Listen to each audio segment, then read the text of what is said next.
remember, probably within the first couple of weeks, there I am, a young new attorney, trying to get ready for standing up in court, my first hearing, racing around meeting clients. I walked into my office and inherited a very large caseload from the attorney who left before. And it was within the first probably 2 to 3 weeks that I received my first call, and it went something like this. Are you Johnny's attorney? Yeah. You know, there's a meeting, I'm his caseworker. There's a meeting at school tomorrow. Can you come? And that really was my introduction into educational advocacy for children in foster care. Didn't have any background in terms of what that meant. School meeting was this. I think in the conversation, I had gleaned enough to know that the child was in special education and had something called an IEP. But I will be the first to admit to all of you, I didn't know what that was. I did what any young attorney does when and a phone call like that. I hung up the phone and went running up the hall to my supervisor and said, what did I just agree to do? She handed me a manual on IDEA and special education advocacy, gave me some advice, and pretty much said good luck. I spent the night reading this manual from cover to cover and walked into that meeting. That was as much as I knew for that time. I will still say, as much as I'm admitting to you how much ignorance that I had at that moment, that being there, that my being in that room, asking questions when I didn't understand what was happening, making sure that the youth was there at the meeting, interacting with him, asking questions about how things were going, but I did serve an important purpose in trying to advocate for this for him. So I tell that story to just make clear that you know, it's a process obtaining the kind of information and the kind of knowledge that it takes to be a really effective advocate for kids in care. But every step along the way, there's a role that we can play as we're learning this information and taking knowledge to support kids. So I left legal aid with a private practice and a lot of educational advocacy in private practice, and then came to the ABA with that goal of bringing educational advocacy and expertise to folks in the child welfare field, because it really felt like there was a big gap and there wasn't a lot going on in that area. So that's who I am. I need to know who you are.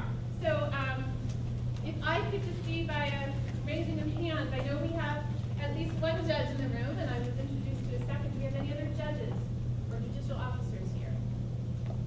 Okay, how about we have attorneys? Okay, how many of you, keep your hands up, how many of you are attorneys for children, representing children? How many of you are attorneys that represent parents? How many of you are attorneys who are representing the agency? Do we have any lawyers that are representing the state, the county? State? Okay, represent the state. Yeah, sorry, I was using wrong terminology. And do we have caseworkers? Direct line caseworkers working with kids? No. How about supervisors of caseworkers? The agency. Was there a couple here? No. Okay. School folks. Welcome. Wow, love it. Okay, wait a minute, keep those hands up. How many of you are administrators? Okay, school principals? Assistant principals, principals? How many of you are teachers? Do we have any teachers of that group? School counselors? Social workers? School social workers. Over here. Who am I missing? Psychologists. State Department of Ed. Wonderful. Somebody I didn't ask for? School psychologist? School psychologist. School psychologist. How about other service, any other CASAs? Do we have CASA here? Wonderful. Sorry. Yeah, there's a crew in the back too. You're not alone. Who else did I not mention?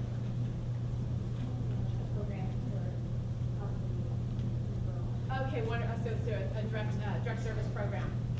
Right. Others in that category? All right. Well, that definitely helps me and gives me a sense, and I think I am thrilled to see. I think one of the strengths I already can tell from this group is that we have a very strong team of child welfare folks who are working in the legal system as well as the child welfare agency system. We've got a lot of representatives from the school systems. Are you all from? You're all from a variety of counties here. Is that my? Okay. County school districts. You're not all from just one school district. Okay. I'm just here to tell you that this training training is brought to you by the Resource Center on Judicial Issues. This is a national TA provider funded through the Children's Bureau at the U.S. Department of Health and Human Services, and so that is who has brought me here to you today. Here's what we're going to do. I'm going to break down this presentation into a couple of different parts. The first part is I'm going to do an overview of what we see as the leading issues for kids in foster care to be successful educationally. And so what this framework is going to do is talk from youth-driven perspective and talk about what do kids in care need to be successful educationally. And it's a pretty wide agenda.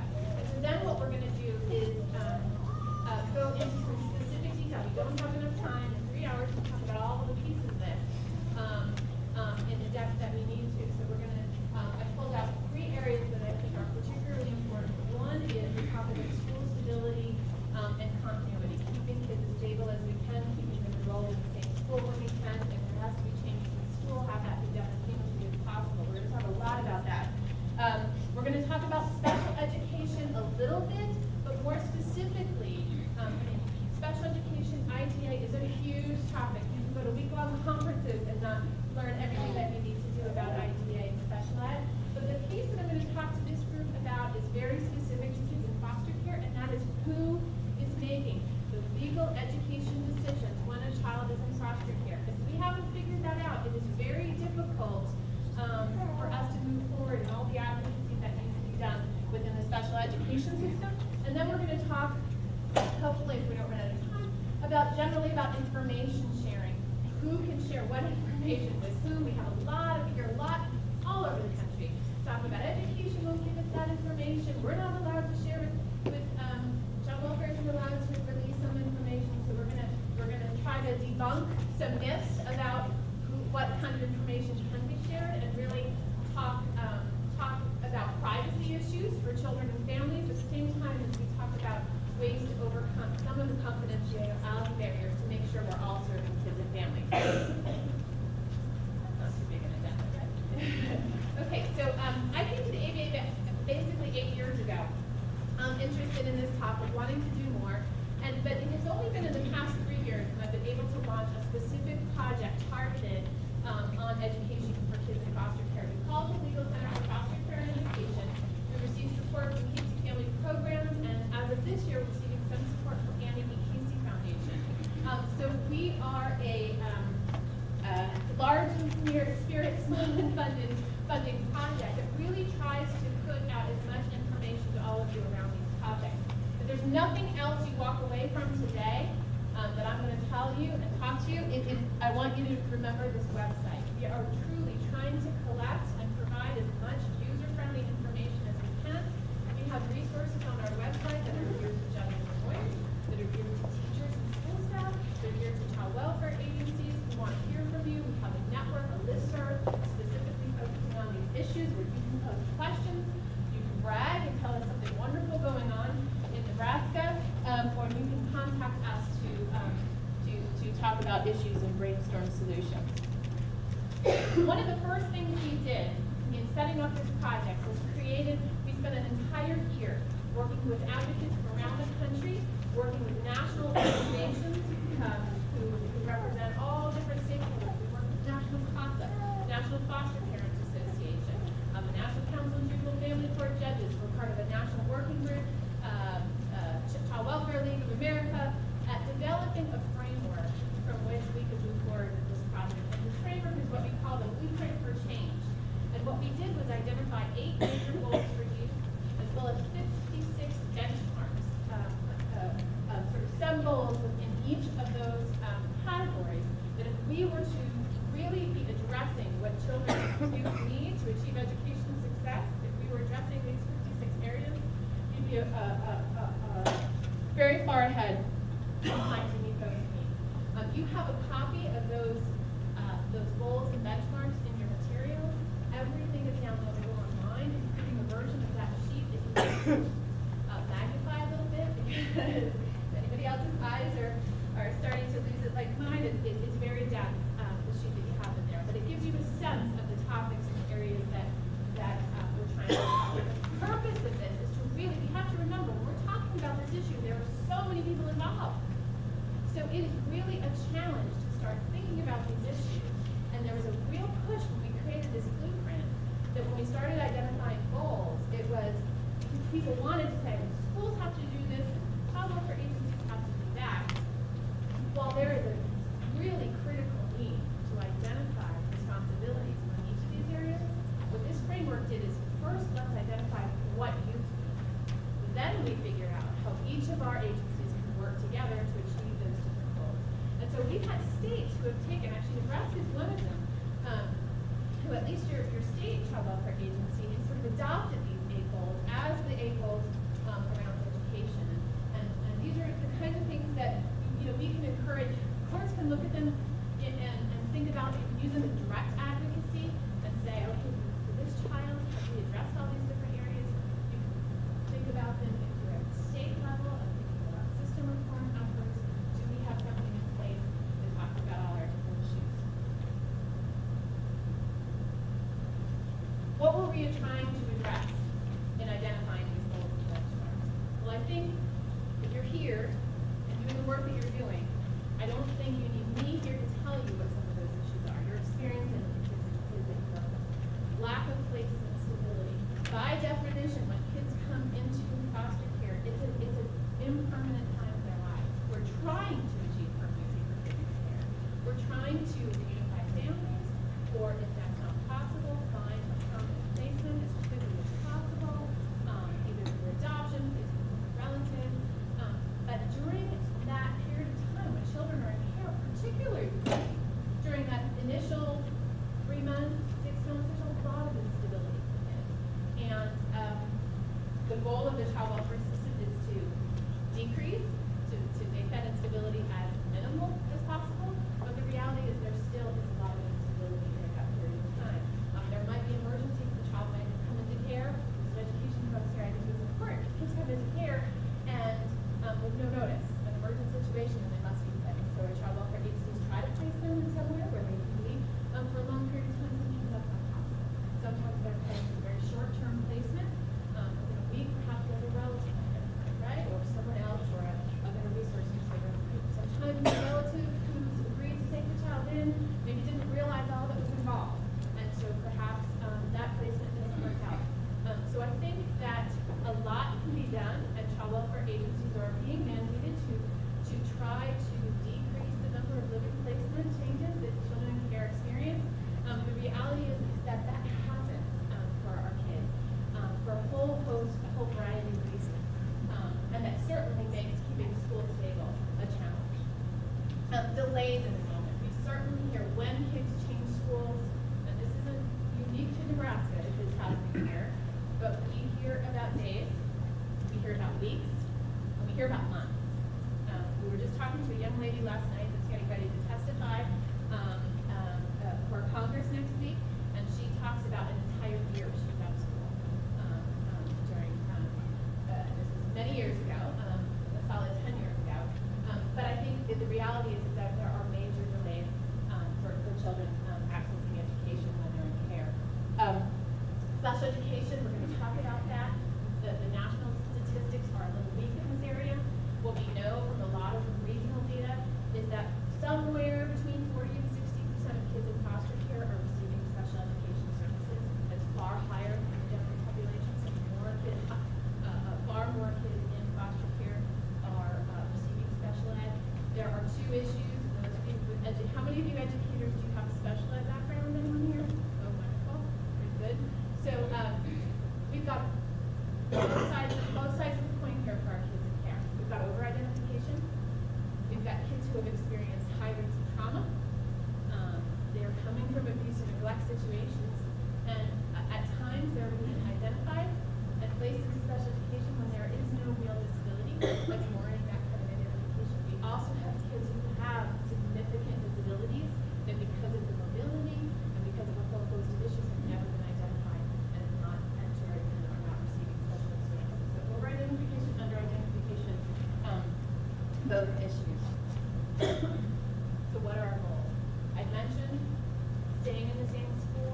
Goals number 1 and 2. We're going to talk about these in depth in a few minutes. The importance of this framework 3.5 years ago. A year and a half ago, something called the Fostering Connections to Success Increasing Advocacy Act passed, October 2008. How many of you have heard about Fostering Connections? A little bit. Did you know there was, that wasn't a lot of hands, so everybody can realize, do you folks realize there is specific language about educational stability in that federal child welfare law, and it's relatively new, and this reaction of this group is very similar to a lot of places where I've been going. Even now, a year and a half, when we all try to impress on people when federal law changes, a year and a half, the law's still new. Folks are still hearing about it and learning about it, but it is very strong new federal mandates to support school stability. So we have both sides. Let's keep them in their same schools whenever we can. All of the complicated issues like transferring records, keeping kids out of school, we eliminate that if there's no changes in their school placement. We'll talk more about that in a minute. Young children entering school ready to learn. I can't tell you, 8 years ago when I started this at the ADA, and I said I want to focus on educational needs for kids in foster care. Can't tell you how many people immediately said to me, oh good, special education, that's a real issue. Immediately went to kids with disabilities. And school-age children. Not thinking about including, when we talk about educational needs, we're not talking about school-age and young. We have to include our birth to 5 population of young kids. If we haven't done interventions for our youngest children in care, they're not going to start off in school ready to learn. And so there's a whole area of IDEA, known as Part C of IDEA, that our services and early intervention services for our babies and toddlers that can really put them on track to succeed educationally. There's a lot of mandates to ensure that kids who have been identified with the child welfare system are linked to those services, so we want to make sure that's happening. Goal number 4, equal access to the school experience. This is a really broad goal. As you can see from some of those benchmarks, it's all over the map, right? It's things like, and we do hear this, issues about making sure that children in foster care are not discriminated against, are not being treated equally to their peers in schools. You know, we've had young people say, well, you know, when I was in high school, if you were in foster care, you weren't allowed to take a textbook. That was the rule in high school. Textbooks were not allowed to go home, and so we had to leave our books in our locker. And you know, and the child was actually able to say, well, they explained it to us because so many of us moved, and then they never get their textbooks back. They never know where we are. So it was just sort of this accepted policy that kids in care knew they could not bring their textbooks. I mean, it's a powerful example. It's a disturbing example. But I think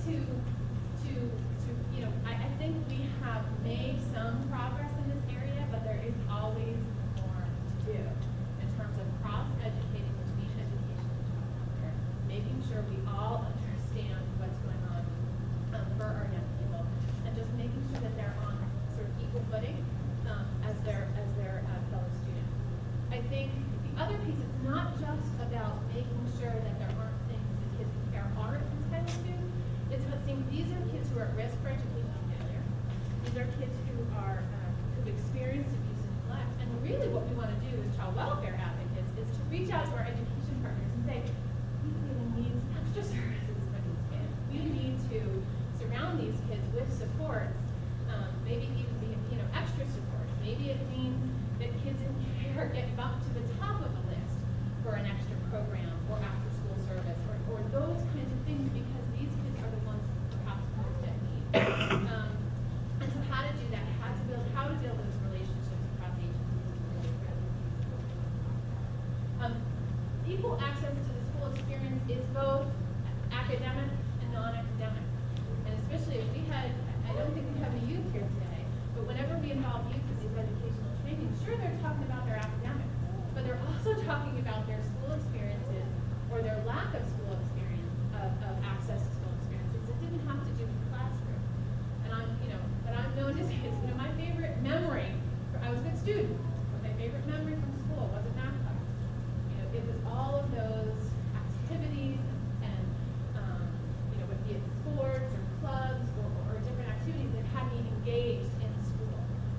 often we're finding with kids in care, they're not being either permitted, basically on a whole host of reasons, they're not having access to those extracurricular activities that really would help them be engaged and continue to be excited about it. And so we've got equal access to extra services. We've got both regular academic courses as well as extracurriculars.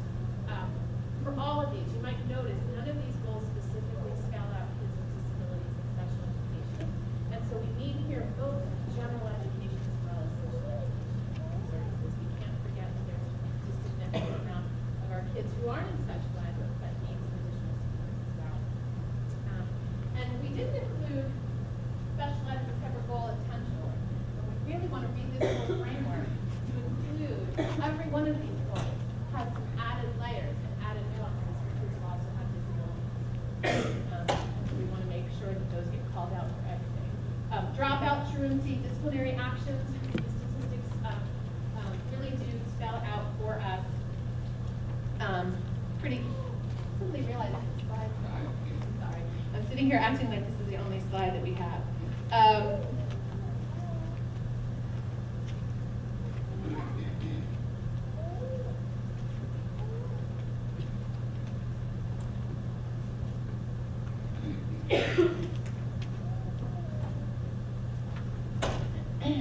So what do we see? So here's our issue with school discipline, school truancy issues, and dropout issues. Again, the statistics are pretty abysmal. We're seeing that kids in foster care are at far higher risk of all of these issues than their non-foster care. Much higher rates of discipline, much higher rates of truancy, and much higher rates of school dropout. I believe that Mark Corky from Chapin Hall just released another wave of study talking about less than 50% of kids in foster care by the age of 18 have completed high school. The statistics just get worse and worse as we take a look. And even we have horrible post-secondary education entry. But what's even more atrocious than how few kids are entering post-secondary is I think the statistics are less than 6% are completing high school. And that's taking a look at this for kids at the age of 20. So by age 23, less than 6% of kids in foster care are completing. This is a real crisis that we have.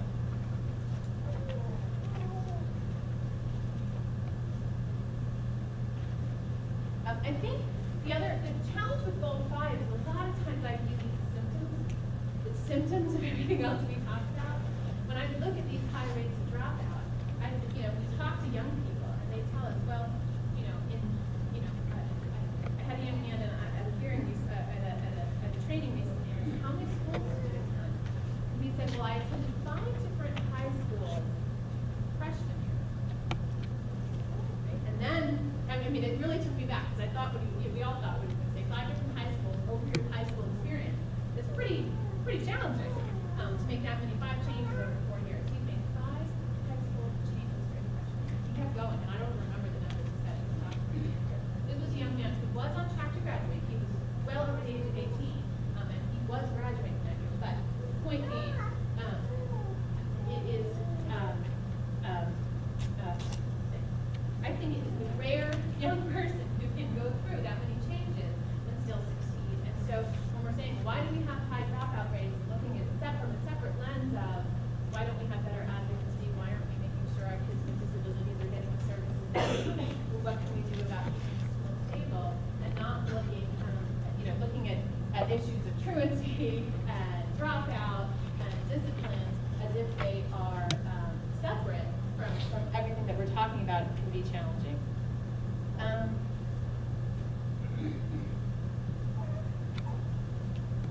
Goal 6 is really critical of our framework, and it talks about ensuring that young people are involved in their educational care.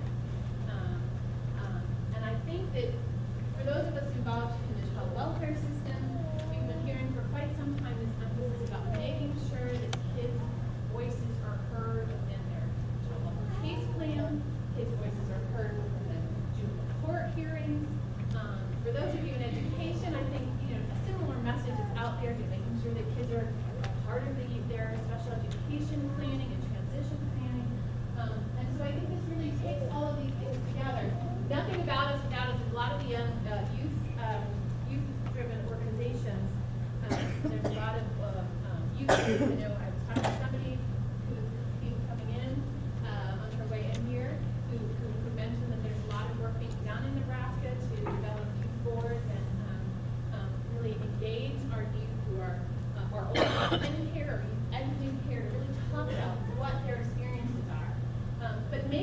that they're part of planning.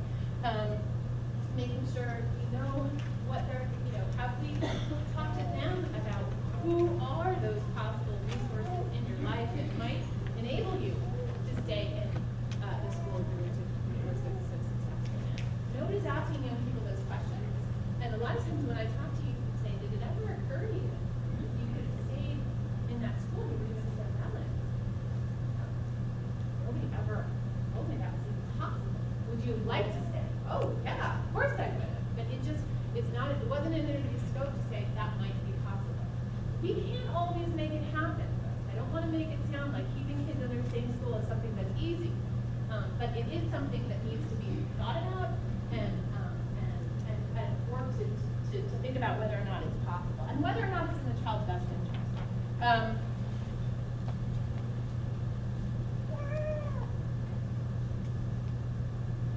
So involving youth in their planning, supporting their, and that includes court hearings. I have a colleague, Andrea Corey, I think she was here, she's been here in the past and talking about engaging youth in their cases, youth voice in court hearings and court processes. But I can't tell you the number of judges who are really supportive of having kids in court who talk about, we just have such a deeper level of conversation about what's going on in school when the youth is there talking to them. And I think for education in particular, there's about how are you doing in school? What are those issues? I think when you aren't there, maybe we're submitting a report card, maybe we see, so maybe those things are happening. I hope they are, even when you aren't there. But it takes it to a different level of hearing the rest of the youth about their overall perceptions about school and education. It's not just involving the youth. I think one of the biggest issues we have for kids who are in child welfare agency custody is who are the adult advocates in the child life, and also who is the person making legal education decisions for that child. It gets very, very complicated. In some ways, we have a system that when a child comes into care, there can be a lot of different players involved, right? We can have attorneys who represent the child, they have a caseworker, they might have a CASA appointed, but who really has education in their scope? And one of my biggest messages is that we all should be educational advocates in care. So, and that includes all of the education folks in the room. We should all be working together to be that child's advocate, both internal to school as well as in the court process, as well as in child welfare agencies. But how do we make sure that everyone involved doesn't think that the other people have it covered? And so I think there's a lot of training and coordination to figure out whose responsibility is it to make sure that there's advocacy going on, and is that something that's being thought about when the court is overseeing these cases and identifying a person who's going to pursue. Maybe there's a suspicion about special education needs that has to be pursued. Who is the court going to identify who's there in that courtroom to say, we need you to start the process in the school system to initiate the evaluation process and determination. The other piece that's so critical to not just having good advocacy is this issue about decision making. So while I think anybody can be an advocate for the child's educational needs, and depending on what kind of needs there are, they can fall on a host of different people. Schools need to know who is standing in the shoes of parents when it comes to legal decisions. And so one of the things that we really struggle with is very often that right remains with the birth parents, even though the child's in care, unless there's been some limitation of that birth parent's authority to make education decisions. And so what we have to make sure is our birth families, our birth parents, maintained in that process. Are they part of the decision-making authority process? Are they being brought to IEP meetings when they're in the right decision making? Or are they being consulted about decisions about different schools or access to different services? I also think courts have to be very, very clear. If the assumption is that a birth parent maintains those rights, what if that's not appropriate? What if that birth parent isn't making decisions, education decisions, that are truly in the best interest of that child? And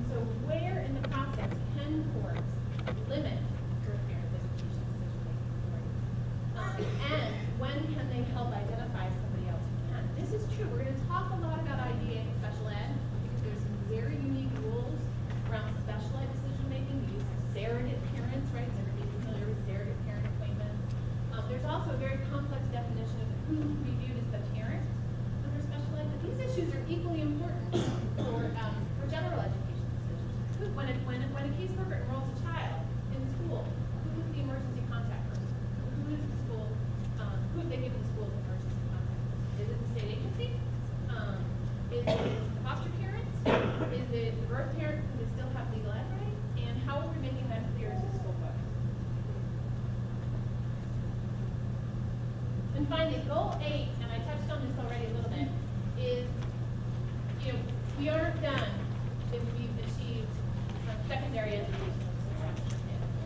This really is about consuming and providing the right supports to not only enter into, which takes quite a bit, it is completing post-secondary education.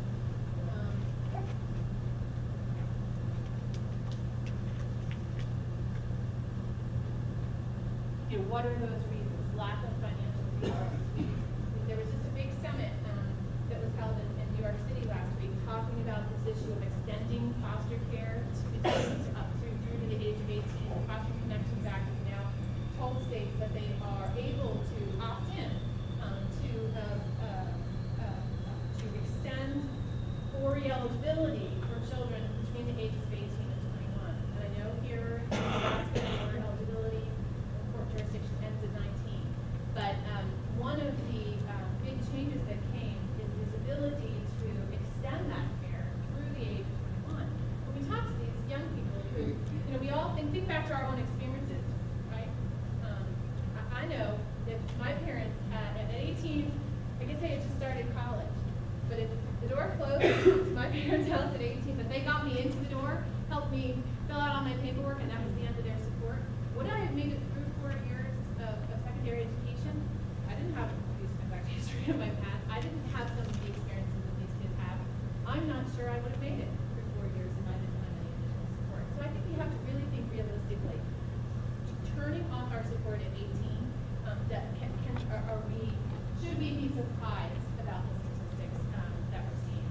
That's something very interesting in Mark Courtney and Jacob Helfing's recent wave of his study.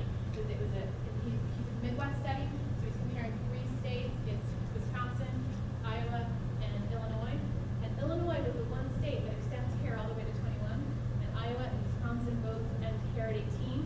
And so initially, in some of his first waves, he was seeing some significant differences. The kids who had extended care were, for the first part, entering secondary, much higher rates when care was completed. But in his latest wave that looks back at 23, the significance is starting to fade a little bit. And one of the issues is they're ending at 21 too, and they're not done with post-secondary about 21. And so one of the strong messages is 21 in many cases is not enough. But I think what's critical is to say the longer we can support kids, and the longer that we can ensure that they're on track educationally. At this overview convening, one of my messages is even if even when we're talking about 18 to 21, half of those kids haven't completed high school. All of the issues we just talked about are still just as relevant for 18 to 21 population that they are.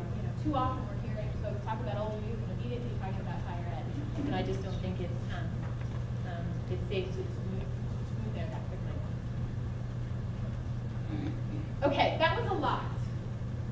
Let me stop talking for just a minute and see if anybody has any thoughts for all of that I've thrown at you. It's very broad and very general, and but I just don't think that we can move forward today without sort of seeing the full scope of what we're talking about when we're talking about education.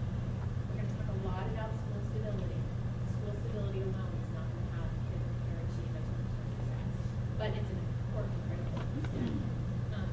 Any thoughts about young kids, higher education, some of the areas that we're not going to talk more in depth about, things that you want me to know that are going on in Nebraska that I haven't reflected in the comments that I've made so far?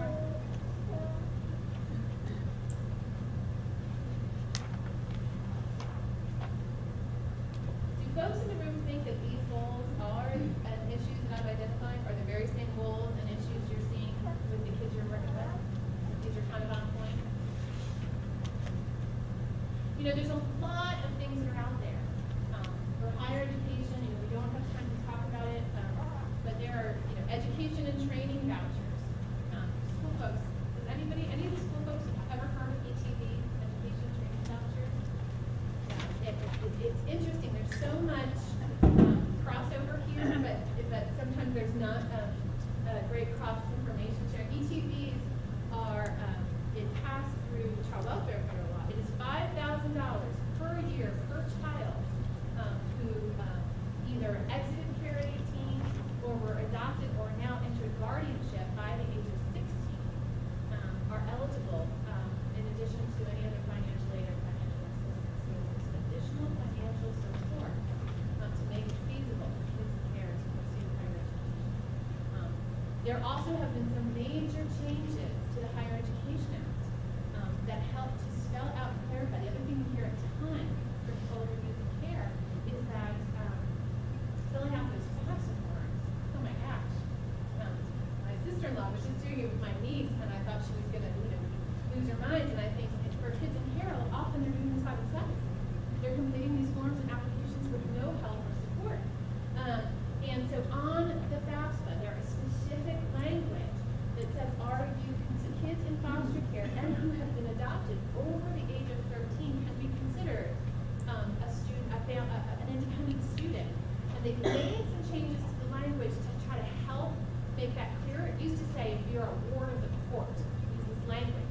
And so your typical kid in care who's filling this out by themselves, I don't know what that is. I'm not even sure I know what that is, right? And so they wouldn't check the box, and therefore they wouldn't be considered an independent student. They wouldn't have access to the extent of the financial support available.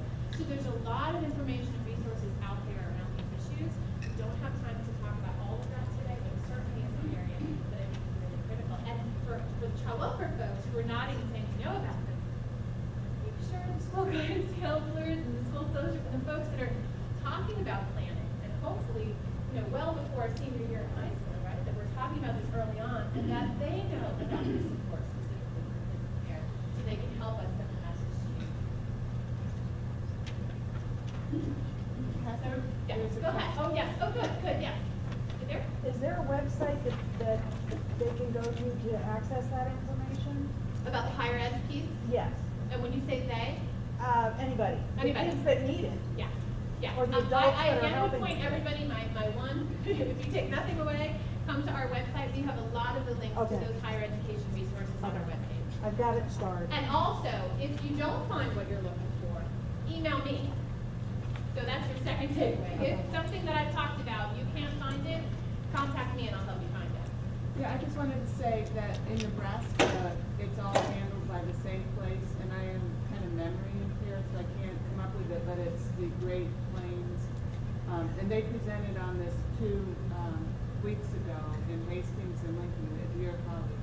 But there's one place, and they will help all the ETV, and they are very familiar with the new eligibilities and the change in laws. And we have those youth guides out on the table, but we don't anymore. Anyway, on our website, maybe we could even put a link to get to the Nebraska specific. Right, yeah, Nebraska ETV is through Central Plains Family Services, it's centralplains.org. Centralplains.org. And the Nebraska Foster Youth Council has compiled numerous educational resources for youth care, and they're nebraskafosteryouth.org. So, check them out. You get that? Nebraska for Foster Youth. Nebraskafosteryouth.org. Okay. Oh, one more, yeah. Yes. No, I was just going to say, I think one of our biggest problems is not beginning that post-secondary planning early enough with the inclusion of the child, what is vocational or 4-year school, so that they don't have a train. And waiting until they're 18, 6 months before they terminate from the system is not good enough. Well, over here, is there anything being done in Nebraska to get sort of post-secondary education planning started earlier in the process, or any pushes that we know about? I think there's a lot of conversation about it. The challenges are is that they're not even ready in high school, because in high school, they're still like a time they're moving a lot. Dealing more with the crisis planning, they're being able to do anything that they have the option of going to college.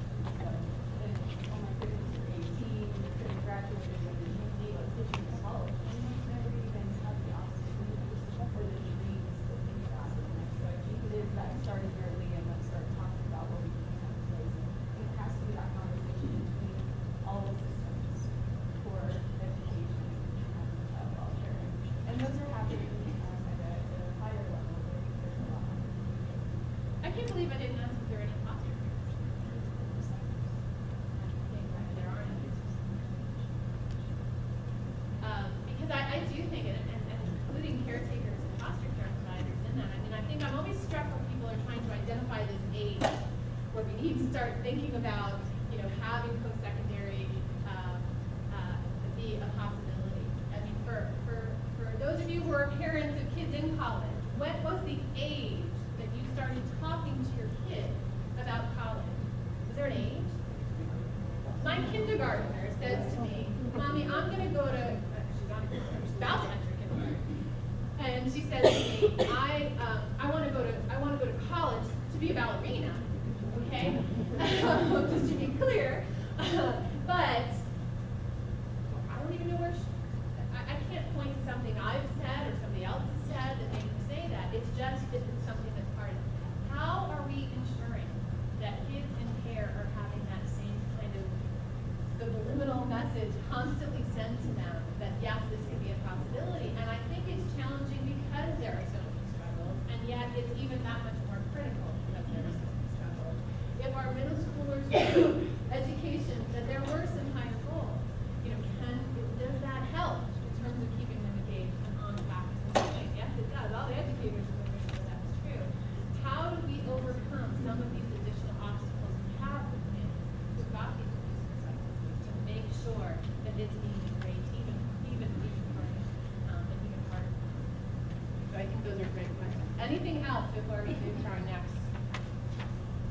Just one last thing that I wrote down, but I think it's one part that I don't think that everybody is aware of, but that DHHS does not have the decision-making rights for kids in foster care. And so that has to be either the parents filling in if they are a state board, or there has to be a surrogate parent. So I think that that's something that isn't consistent with everybody. And if it makes you feel better, Nebraska's not alone. This isn't a unique issue I'm hearing here, and yet it's a really, really critical and important issue. There's one message I can send to our court representatives here, is that we really need court attention to that piece, to really make clear who has the legal authority, who's standing in the shoes of the parent when it comes to education decisions at each and every stage, from emergency removal, disposition, at each hearing. And there are some good models out there about general education decisions. You mentioned surrogates, and I think it's really critical to remember that surrogate, the true definition of a surrogate parent, I call it capital S surrogate, is under IDA. So we're talking about kids with disabilities. For kids in the general education population, this issue still has to be addressed and identified as well. And so I think what's important is, now when you say they can't make decisions, it also can caseworkers enroll a child in schools. A lot of times you'll have regulations that permit agencies to take on certain responsibilities, but they might not be the ones with sort of the legal authority.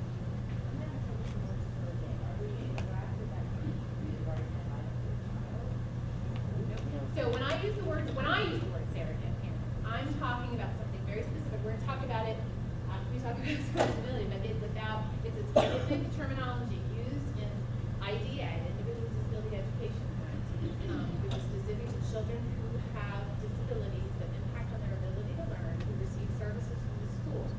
What it says is that there's a definition of parent that's very spelled out. We're going to go through, and one of the components is a surrogate parent. And so for kids when the birth parent's rights are limited, they have nobody else to stand in the shoes of the parent. Either the court or the school can identify somebody to act as a surrogate parent for the child to make decisions under IDA. So that's what we're talking about. Now some people throw out surrogate parent, what I call lowercase s, sort of encompassing that concept of somebody standing in the shoes of the parent. But I try not to use surrogate outside of the disability context because I think it muddies. But we're not talking about the guardian ad litem. Could a guardian ad litem in Nebraska be appointed to be the surrogate?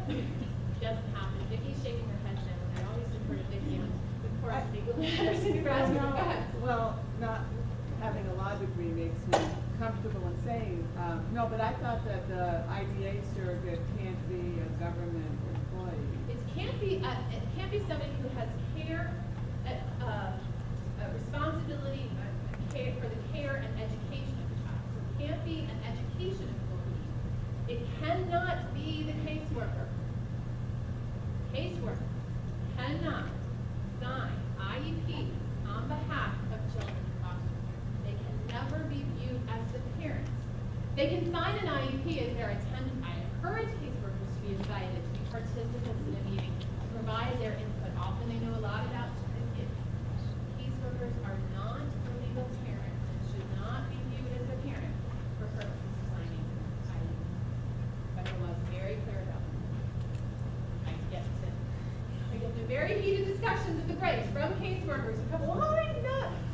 Don't shoot the messenger, okay? They can't be. And so I think it's really critical then to say, well then, who is and what we don't want and can't ever have is a child in care nobody knows who it is. That is the ticket to a child in care of not having the right services they need to receive. So from what you're saying, this is under IDEA. If a child is not a child with a disability, a child in general education, different parents are active, does this extend to that population as well? Well, I think for the general population, we really got to think about who's the legal authority, right? Who has the legal authority to make medical decisions in the child in that situation? If there hasn't been something, if you don't have regulations or something specific in your statute and limiting, short of a termination, I'm talking about now, TPR would clearly limit that, all right? Revoke termination of parental rights, child welfare process, kids get the legal rights of parents are severed. But short of termination, I think there has to be, are the birth parents continuing with the legal authority to make medical and educational decisions, or is that not best for that child? Often, if reunification is the plan, if the parents are working diligently to have their children returned to them, they can very often still hold those legal rights. There has to be some protections of the kids in place to make sure that they're always, I started to say before that there are some states that really address this, and they call it a responsible adult. California has a very articulated statute that says at each and every court hearing, this has to be discussed, and the court has to identify whether the birth parent is the responsible adult for these decisions, and if not, who is going to be. What's important to know about this is at each hearing, that could change. So, mom is working diligently in a drug rehab program, working with the school, working with the medical provider, making decisions. Suddenly, a hearing and mom has gone AWOL, has left the program. There needs to be somebody appointed. That hearing, 6 months later, mom is back and engaged. Her rights can be reinstated to make those decisions. We all know these cases are complicated, and this issue has to be reviewed timely. We're going to talk about it. We really are going to spend a lot of time on decision making, mostly on special ed, so I'm glad we had this time to make this distinction. Okay, school stability. What are some of the things I haven't said overall about school stability? National statistics, kids in care have 1 to 2 living placement changes, 1 to 2 living placements per year. That's the national. I don't know what it is here in Nebraska. I don't know if you know what it is. It's an important number to know because 1 to 2 living placements each year. If school changes each time, that's 2 to 3 school changes. And what does the data on 6 months of academic regression for every school move? Again, getting us back to, are we surprised about the dropout rate? Are we surprised about our truancy issues for kids in care? If this issue alone isn't being satisfactorily addressed. Okay, so I'm going to talk about 2 laws that I think are really critical to know about. The first falls under the education realm, and the other falls under the foster care realm. So let's talk about the first one. How many people here have ever heard of the Freedom Act? School folks are raising their hands. Are you guys, remind me again in the back, are you Department of Ed? Foster Care Review Board. A foster care review board. Okay, so majority of my school folks raised their hands. A lot of people did. We've never heard of McKinney. That's okay. So let me talk about it a little bit. McKinney Mental Health Assistance Act provides educational benefits to children meeting a definition of an homeless child review,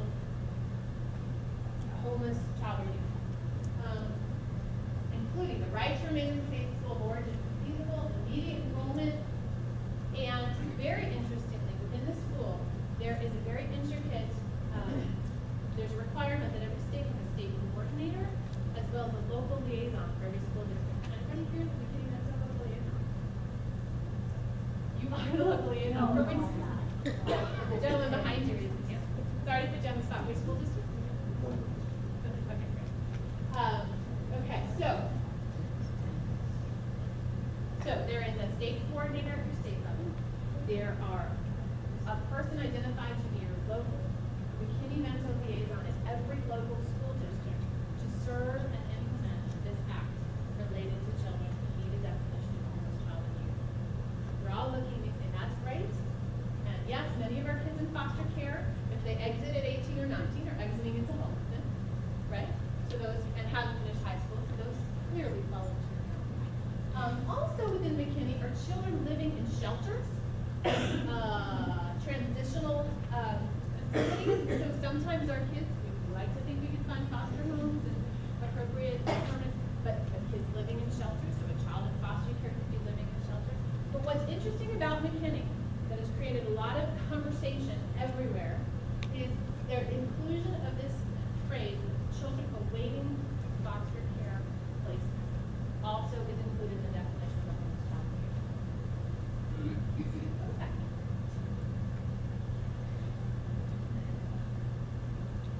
Give me a shot. What is awaiting foster care placement? Kids sitting in an emergency placement.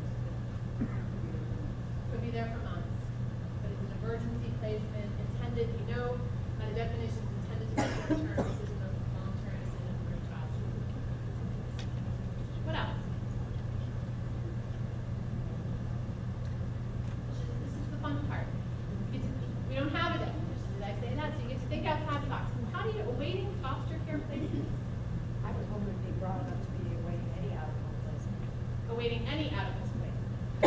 Because we tend to represent teenagers, so rarely are they going to go to foster care, so it's brought us to be shelter or group home. Shelter, group home, anything that doesn't have sort of that family and the possibility that it be a permanent placement, long term.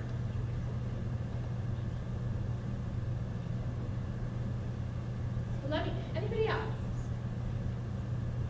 Come on, you guys are not listening. Technically, you could have even included, say, all the people who were relocated from New Orleans or whatnot, living with relatives or whatnot, or Yeah. McKinney-Vento got actually a lot of press after Katrina, after the hurricane. Part of McKinney-Vento also is children and families living in double dock situations, living in hotels, living, you know. The problem is we have sort of a preconceived notion of what homeless is. Maybe it's a family or child living on the street, maybe it's a child in a shelter, but sometimes we don't. The definition is pretty extensive, and so it covers a lot of situations. McKinney-Vento was incredibly helpful. If you remember, there were busloads of families and children that were taken from New Orleans to Houston, I think it was, right, Texas. The on-the-ground McKinney local liaison and state coordinator were at those facilities when those buses arrived. They had about 2 or 3 days morning, and they were able to get a majority of those kids enrolled in school for 2 weeks. They weren't just sitting in that facility, you know, they had them in school for 2 weeks. McKinney-Vento hadn't existed, that wouldn't have happened for those kids. Sort of not exactly what McKinney was designed to do, but it really was showed, you know, a tremendous example of how important it is for kids. But what we're talking, so there's no question that children who are in homeless situations, if you work with any families who are in homeless situations, McKinney-Vento is something you have to know about, it's something you have to advocate for. It allows kids to stay in their same school, it entitles them to immediate enrollment. McKinney-Vento says without the typical documentation necessary usually. So very often we find situations with McKinney that kids who don't immediately have access to their immigration records or access to their residency or some of those other documents that, you know, I just turned in my paperwork for kindergarten enrollment for my daughter. Here I go, I travel all over the country talking about enrollment. And I'm sitting here in this elementary school going, I know all this paperwork, it's confusing. But there's a lot to it, right? There's a lot of things you have to present. McKinney says that can be on hold. why is there a liaison and a state coordinator? It's because it's their job to expedite obtaining those records. Not that those kids don't have to have those records, it's that shouldn't delay them. Transportation under McKinney-Vento. When kids are McKinney-Vento eligible to school, and it's determined it's best for them to remain in their same school, schools provide transportation. Very costly, very critical support, a little bit of controversial support, especially when we start entering into this discussion about kids in foster care, but really important to know that that's part of the mandate. Okay, awaiting foster care placement. Anybody else have any thoughts about, we have the whole spectrum exists in this debate. They say, well, for that entire 90-day period early on, kids are awaiting foster care placement. We don't know if the court is going to determine at the adjudication or the decision the child might go home. And particularly at that early stage, they can be waiting. Then you've got people who say the whole time they're in care, they're awaiting foster care placement. One of the words that isn't in awaiting foster care placement that could give it meaning is the word permanent. Awaiting permanent foster care placement. Now we all know what's permanent foster care placement, right? You could be in a pre-adopt home and the adoption decree is happening next week. Something can happen in that placement. So there's just no easy right line in these cases, and unless you say until permanency is achieved, which means the case closes, and that's pretty extensive. How would you apply that definition? I agree with you, it's frustrating for schools because it's so great and expensive. The money you get from the federal government doesn't close cover all the expenses and the therapy expenses. A student placed in a group under the care of the state, it is a ward, but he's not going to foster care. He's not awaiting foster placement. He's going to be returned home to his parents at some point in time. But it's a temporary placement. Homeless child too? Well, I'll tell you right there, not, I would ask about 15 months. I mean, if it were me, okay, who got to decide these things and I don't. It's about case by case determination. The child's going home, really? They're going home next month? Or we think they're going home next year? It's like, when did they go to foster care? You don't know when that's going to happen. And sometimes you can't always answer that question, you don't always know. But I think it's really where child welfare caseworkers, local liaisons, really have to work on this together. This can't be something that each is making a determination. What we hear sometimes, as more and more foster kids are in school, as child welfare advocates are knowing about McKinney and trying to figure out which kids in foster care will fit, there's a real issue of how are we working together on this. And there's a real sense from the school community that the welfare workers saying, this child's McKinney eligible, can you please transport, please? It's not really how McKinney's supposed. McKinney, you're supposed to be, there's a whole process where there's a school-based determination. Who is the parent becomes very critical in the McKinney-Vento process in terms of who is going to be making those decisions. And so collaboration is key. I'm sorry, yeah, go ahead. We're seeing as Department of Health and Human Services funds become tighter, and they're becoming, the representatives more aware of this big umbrella responsibility being moved back to the school. This child's at war, he's homeless. It's your responsibility to transport. It's your responsibility to do this. Previously, we tried to get it reversed and say it's a war, it's your problem. It's your responsibility. So that cooperation, case by case is. Yeah, well, and there are states that have said, okay, we're going to have some kind of a state definition of awaiting foster care placement. And if you come to the website or follow up with me, I can give you sort of a chart of where a whole host of states have come up with some really bright line definitions. We've got all the way from the state of Delaware that said all kids in foster care are McKinney eligible, very rare. But then there are states that said, okay, which kids? And so then they were able to use your state's terminology, the different kind of bridge homes and transition shelters, and calculations for the purpose of a diagnosis. We have kids who sometimes we place in facilities for the purposes of obtaining in-depth evaluation. That's a very time-limited, typically 30, maybe 60-day placement while we evaluate and get information. So really thinking about it, when the child is placed, we already know that placement isn't intended to be long-term. Like, your first reaction is, when it's a shelter, we know this isn't a permanent option. That to me sounds a lot more like what McKinney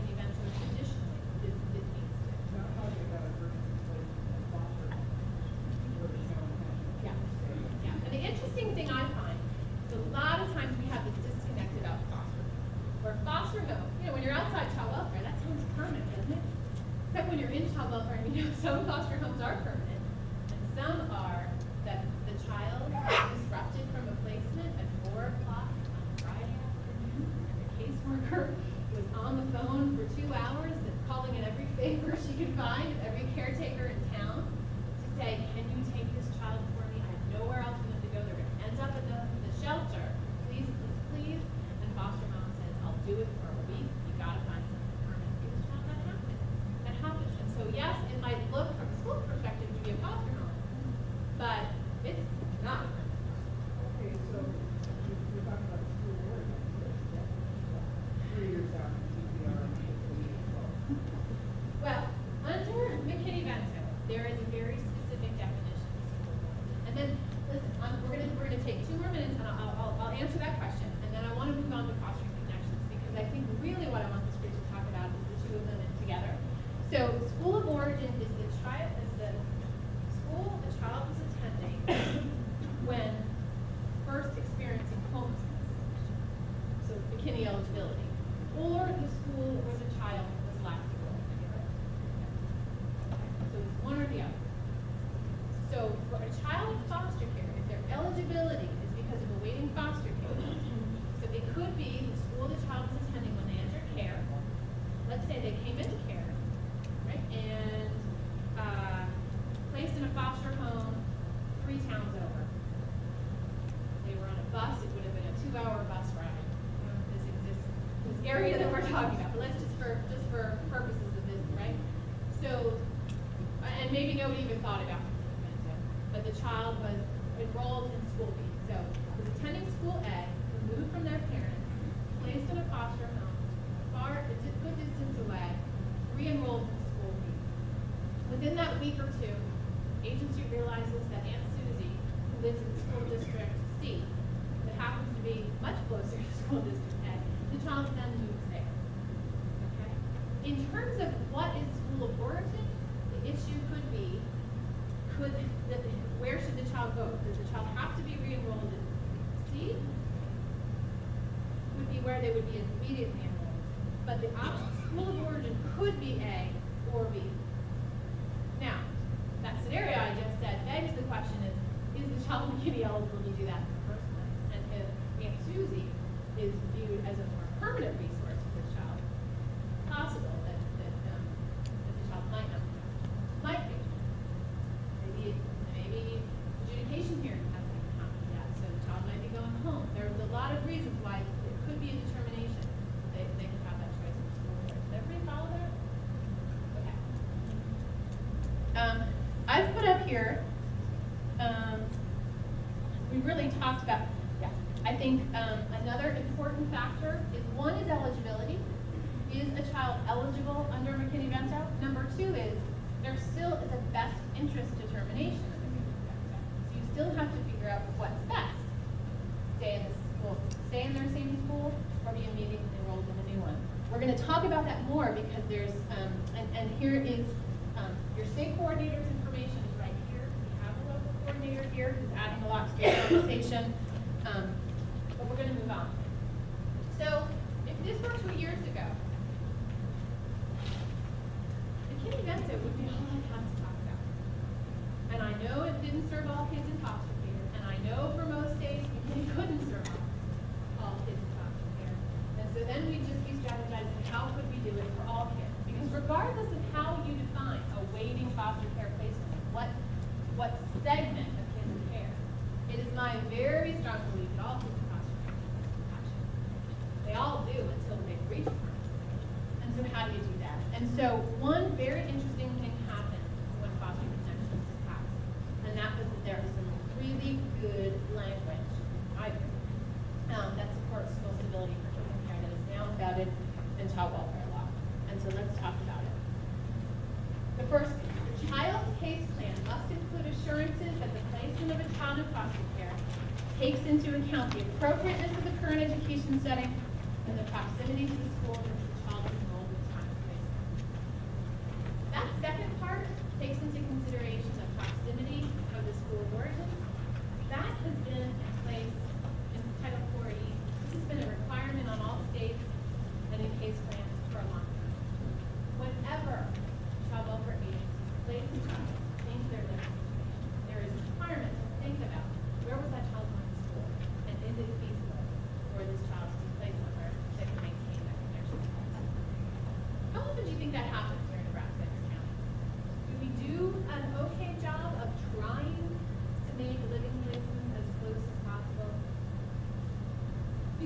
just goes away.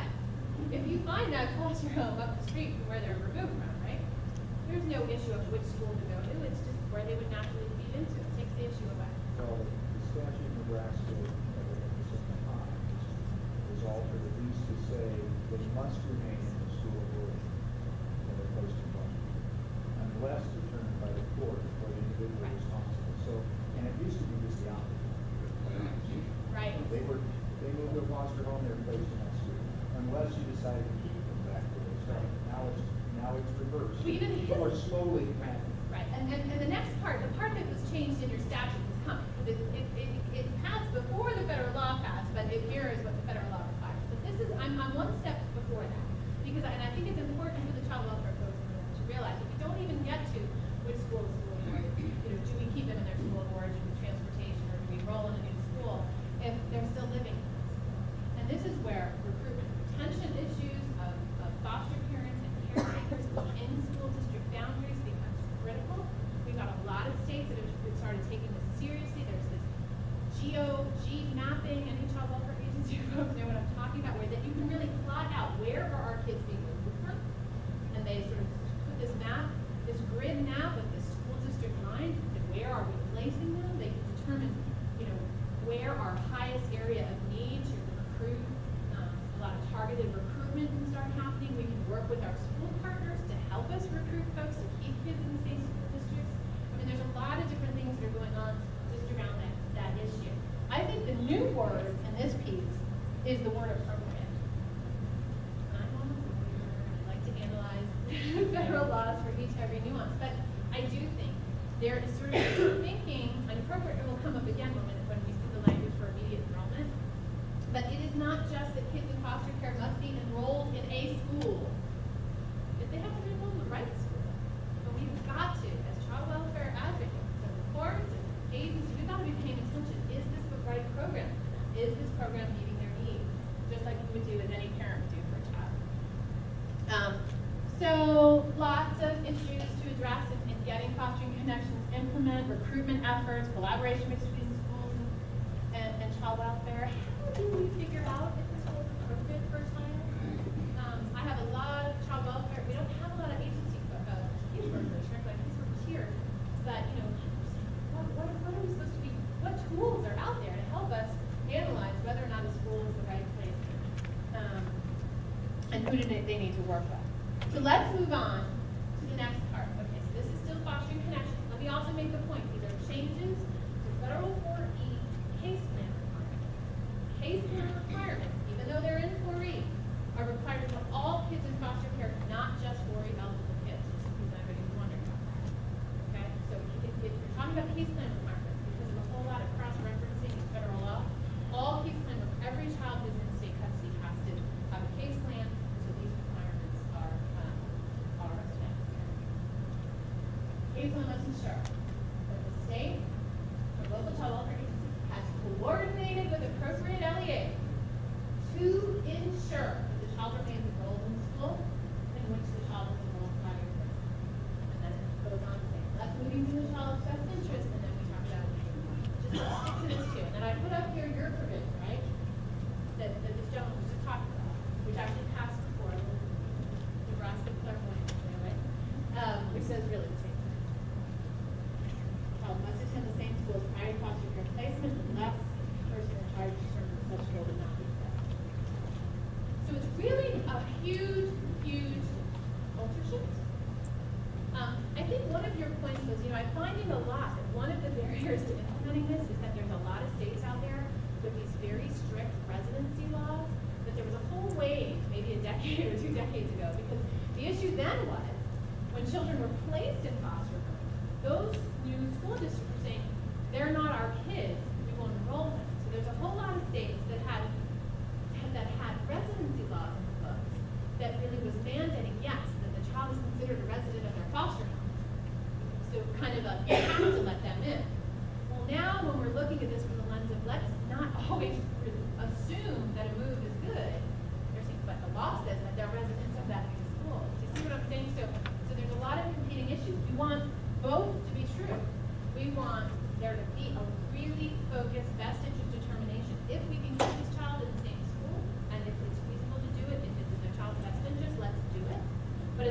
time is not, we want them to equally have the right to be immediately enrolled in school.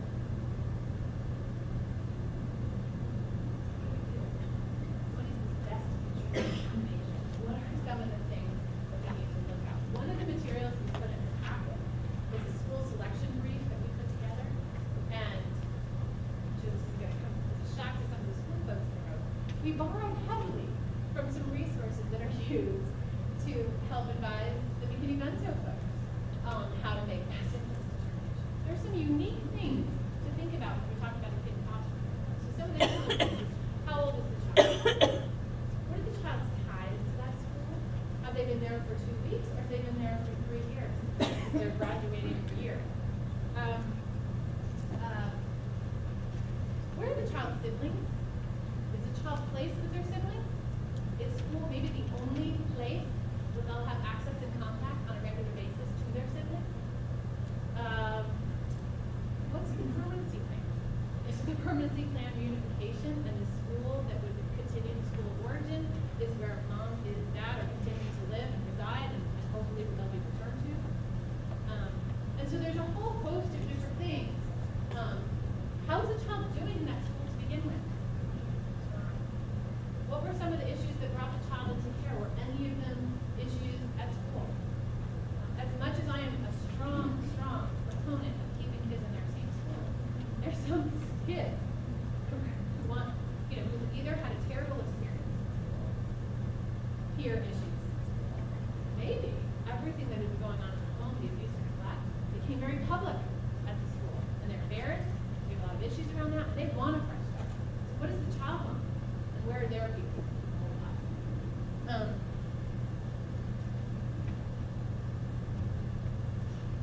Where are they in the academic year?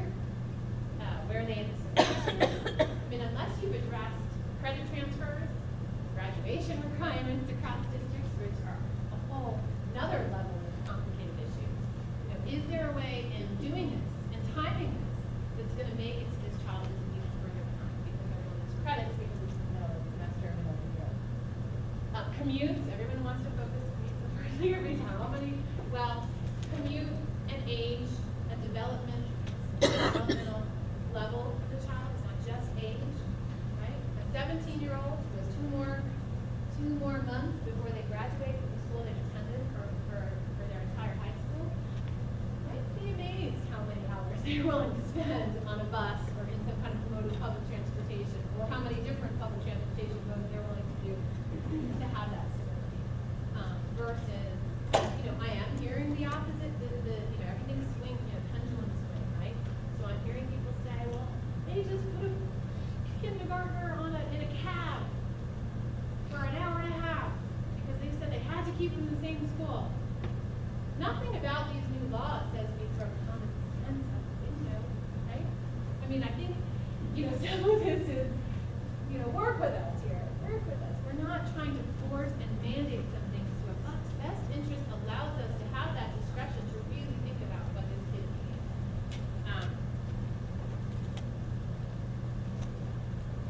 Anything else about that? Yeah. I think one of the major issues with the advocacy institution is that a lot of these kids that come into care and from care are traumatized. So you're putting them in a capacity when you really do that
quickly. I mean, to really achieve school stability at initial placement, we've got to make these decisions at the time that there's the most amount of chaos comes in. And it's very possible that most folks involved are very new to being involved in this child family. And so, do you have here and in these counties any kind of upfront family group conferencing, family team decision making?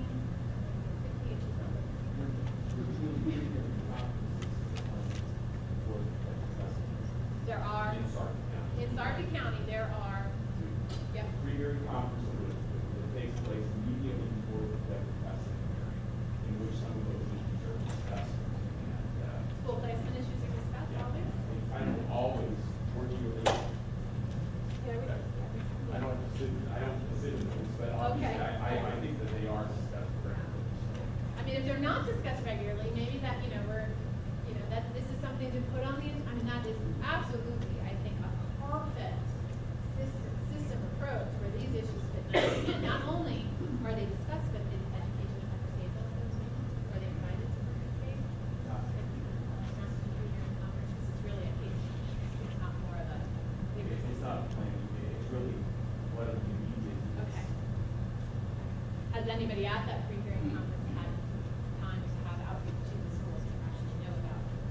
Be able to answer some of these questions you're going to have to answer to make a decision. And that's the, that's what makes this really hard.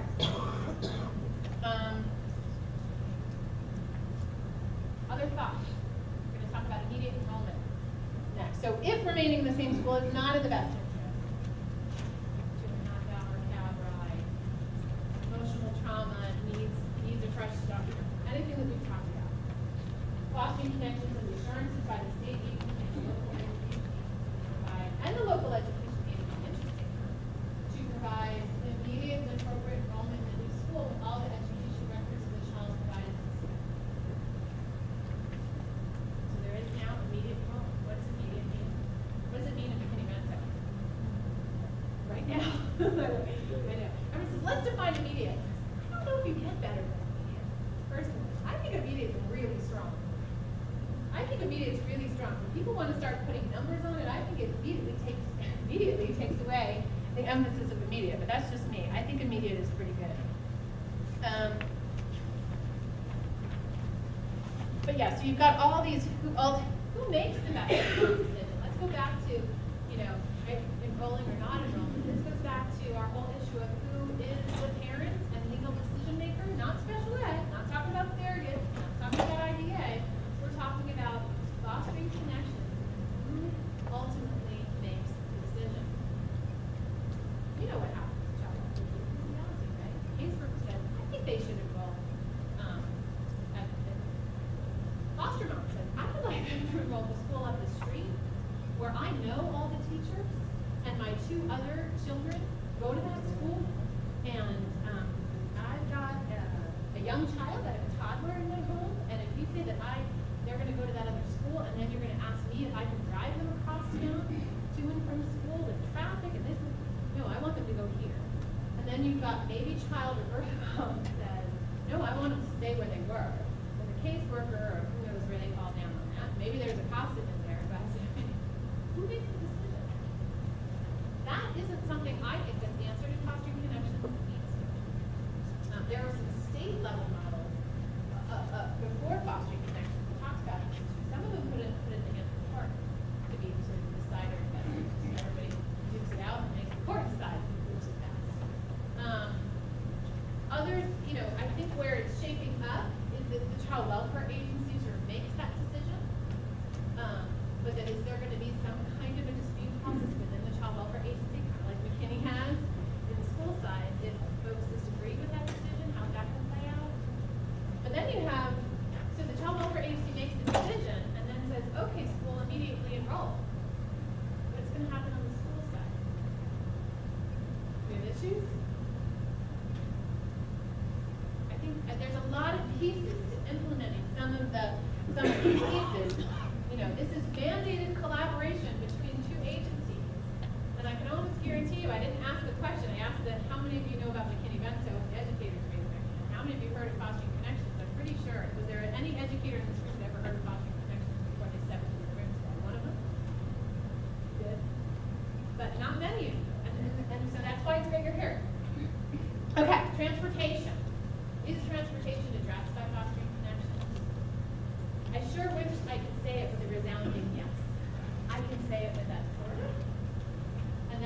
that the federal law now allows states a predefined foster care maintenance payment to include reasonable travel for the child to remain in school in which the child is enrolled at the time of placement. It is a permissible use of boarding maintenance dollars. It is not mandatory. Boarding maintenance dollars can only be used for children who are determined to be FORI eligible. There's a national statistic we throw out there, about half of the kids in foster care are FORI eligible, and here in Nebraska, it's about 20%. And in Sarpy County, it's about 11%. And that's because it's because Sarpy County is a relatively affluent community, and our rates back from 1996 were very low. AFDC guidelines from 1996 makes total sense, right? We were based out of that. FORI maintenance and some of the requirements for why a child is FORI eligible are extremely antiquated, but it's what we have until there's more significant federal financial support on behalf of child welfare, and so this is what it is. So I think when folks hear that there is some possibility of using $4E for some kids in foster care, also remember that in child welfare, we have max. And so this FORI maintenance, what your max rate is, your FMAP, it's probably somewhere between 50 and 80%, and my guess is going to be it's closer to 50 here. So, only for some kids, only for some of the dollars, and I think there has to be some real work done to figure out if any of these can happen. It was an attempt at the federal level to provide some financial support to this transportation issue. It's clearly not enough. Should we talk for just a minute about how we think kids in foster care are going to get transported to keep them in their same school? And realizing that 4E doesn't seem to, it's not the solution anywhere, and it seems less of a solution for even less kids here in your state. So what else needs to happen? What is happening? You guys have a good story? Definitely, we're seeing more of them. Schools are being informed that the student qualifies as homeless, therefore the school must transfer.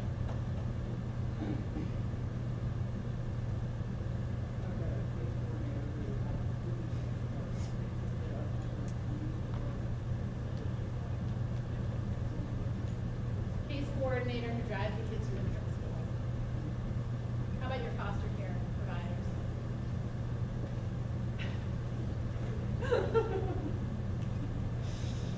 Sometimes yes, sometimes no. It can't all be on them. Especially, we have some states where they're drawing down where they're actually doing mileage reimbursement.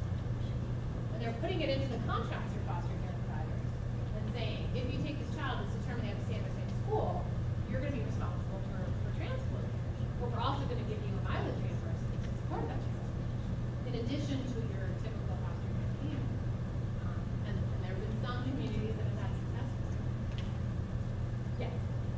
Clarify for me, what makes a child eligible when they're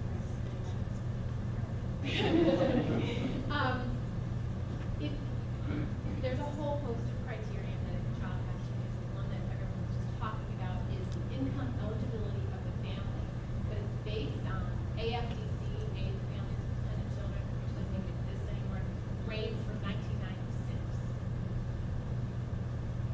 Now 14 years old. Law doesn't exist. So it's a very old standard. It's very, very low. If the income of the family coming into here is above, it's very low. There are other criteria in addition to that. Everybody's 4E programs are administered a little bit differently, yes. Well, there has to be correct legal language in the original order, and the child, there's only certain types of placements that qualify. Certain types of placements that qualify as FORI eligible, in which they can get their FORI reimbursement, that's right. And then there's the court order piece, which you probably had trained in here since it was here, is about if there have to, the courts have to comply with the contrary to welfare findings and reasonable efforts to avoid removal findings have to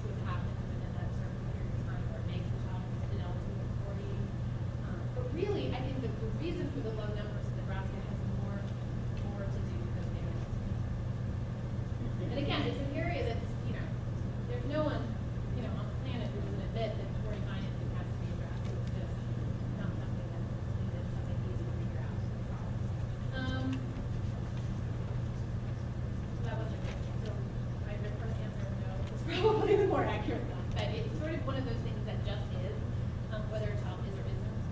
And what I think is important to remember too, and I think for schools, for frontline caseworkers, they don't necessarily know if a child is supporting eligible. It's sort of something that happens through the chain and in an agency, but it's not something that usually your frontline folks are going to be aware of. They're not making decisions or anything like that. It's just sort of the behind the scenes. Are we able to access federal dollars to support them, or when this is coming out of our state budget? Other questions?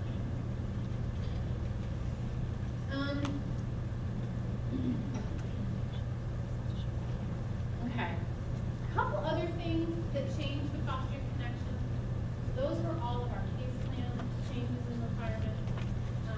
There was another change to state 4E state plan requirements. And it was basically states must provide assurances in their state plan that all 4E eligible children, beginning with a minimum age for compulsory school attendance, are enrolled in school. So it's a little bit of a, when I first saw it, I thought it wasn't that significant. Again, here, it's technically a requirement just for your 4E eligible kids. I would imagine your state agencies probably would do this for all the kids in care. An interesting side note to this is it's all 4E eligible, including adoption assistance, guardianship agencies. For any of you, probably not a lot of you, who have access to kids who have exited care but are receiving adoption assistance or guardianship assistance payments after they've exited care, it really says that the state has to have some kind of insurance that those kids are attending school. It has that adoption assistance, guardianship assistance, people up in arms saying, well, how do we do that? They're not even, we don't have any kind of control over those families. And I think what I find a lot of states are doing are putting into their adoption assistance, guardianship assistance agreements that those families say on an annual basis we will submit a report card or transcripts or something. So there's some kind of systematized way for them to document that those kids are in school. The question is, if they don't do it, it's a little bit unclear what kind of hammer exists.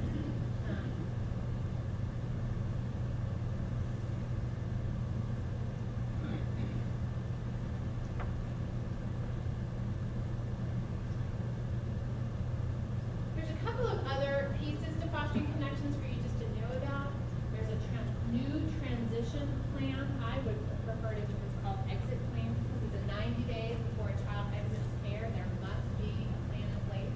There already are earlier plans required.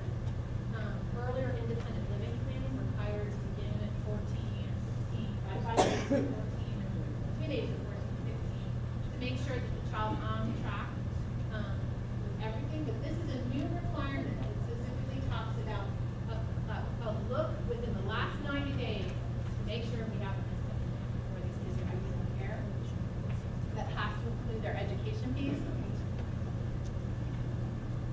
And then the other two important options are one, I'm sure I talked about this, we talked about it before the session, is this option to extend care between age 21 and the ability to draw down 4E for those kids. There never was that ability. But once a child reached the age of 18, there was no more access to $40. Now they're essentially 50.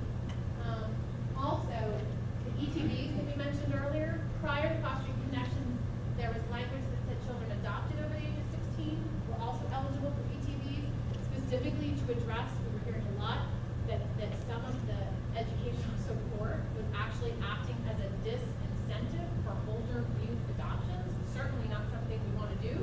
So when a child was 16 or 17, the foster care didn't want to adopt a child. They were being told, don't do it. Then the child won't have access to educational support. And so what Safe and Stable Families Act did several years ago was make clear that children adopted over the age of 16 were eligible. What fostering connections did is that children who exit to guardianship over the age of 16 were eligible for sponsorship.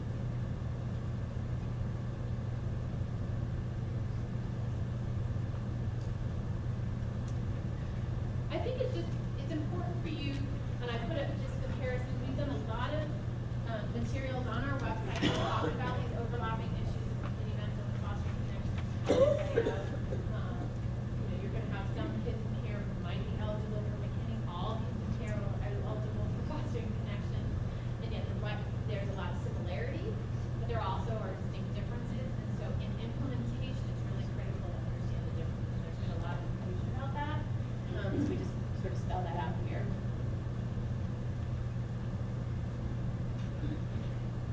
So what do we think?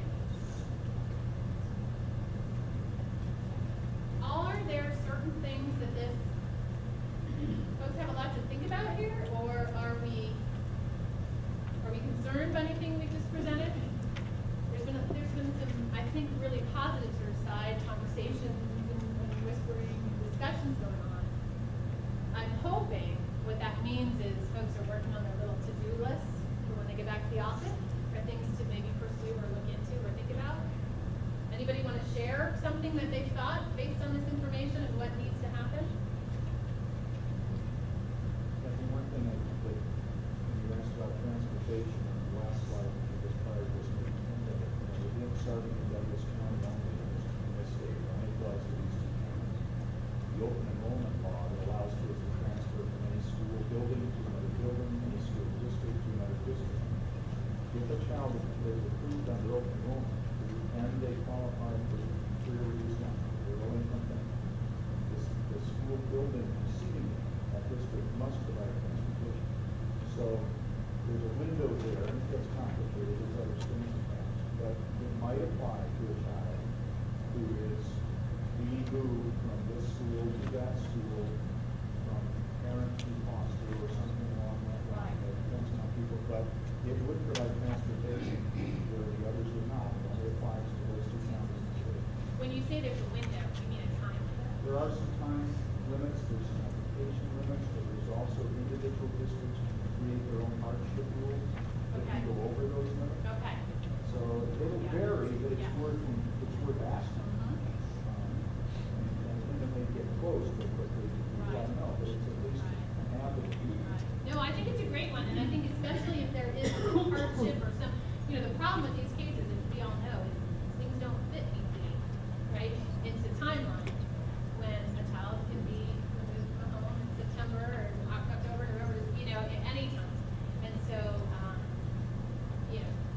that's a critical issue. So it's something that kids can access, we take into consideration sort of that piece that we're working towards. Who do you think needs to explore it? Who's ever advocated for a child, whoever has educational rights, should be asking this question. Is that application eligible? And if not, is there a hardship provision that will allow us to make it eligible? Other thoughts, comments? One of the barriers that we asked about placement issues, not only in my here in Sargent County, also in Odo County, but in suburban county and rural county. In the rural counties, foster care placements are hard to come by. So children are often placed without outside of reasonable distances to, in Nebraska City where my other board is to, might be placed in Omaha, and that's not a reasonable distance, 45 miles away. And even with Sargent County, often there's not enough placements here within the county and our communities. And so kids are up in Omaha for foster care placements. So those are always issues in terms of what's driving this, what's reasonable, how we do all those things to get kids to stay in home schools if possible. So. I do think, I think it's a critical point and, a challenging point. I think it goes back to have, of course there's recruitment. Foster parent and resource family recruitment going on, I'm sure statewide and in your individual counties. The only sort of layer I think this conversation lends to is has sort of school considerations sort of been woven into those efforts. And again, I go back to sort of my example about really thinking about recruitment, thinking about it in a way that would be conducive to school stability. So, layering those district areas over your, using school staff community, PTAs, and involving sort of the school in the child welfare is very challenging work of recruiting, and then probably even more importantly, retaining viable foster families in the areas that would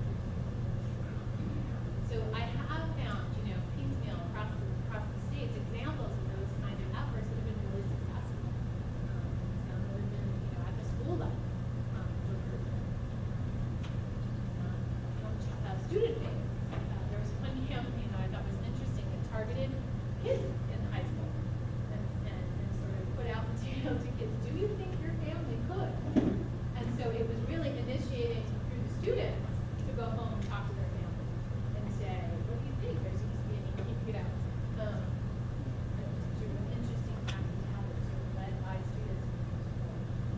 I do think some of the mapping and some of the data, you know, I'm curious, there isn't, could be from the state. Is that something that the state agency would sort of oversee, or is that at the county level, you think? It would be more of a state level and state agency. Part of the other issues that we're having now is that, you know, we're going through a privatization effort, and a number of, two of the agencies in the eastern and southeast region have dropped out of the agencies that are and so who we're going to be in charge of doing all those recruitment efforts as part of the contract. So it's further muddied by all the problems with privatization at this time. So. But as those privatized contracts are being developed, or already are developed, the relationships that they're building, are we building in the importance of school stability